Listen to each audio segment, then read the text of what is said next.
কোথা থেকে এসেছেন? আমি মোহাম্মদপুর থেকে আসছি। কেন এসেছেন? এই যে আন্দোলনের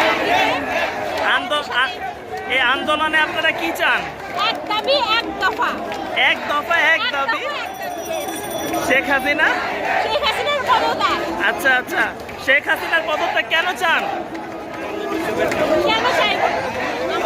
আমাদের উপর অন্যায় করতেছে, ক্লাসে যে গুলি পারমিশন দিছে থেকেই তো গুলি করার সাহস পাইছে সবাই।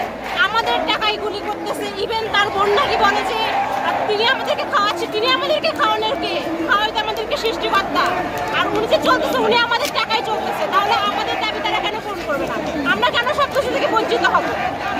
আপনার মুখে সেই জন্য আমরা তাকে চাচ্ছি না। আপনার মুখে কি লিখছেন এটা? দেখেন পড়ে না। স্বৈরাচার নিপাত যাক। জি। শেখ হাসিনা কি স্বৈরাচার? হ্যাঁ, আচ্ছা। অবশ্যই চলে কারণ আমাদেরকে বলতে আমরা রাজাকার, রাজাকারের সন্তান।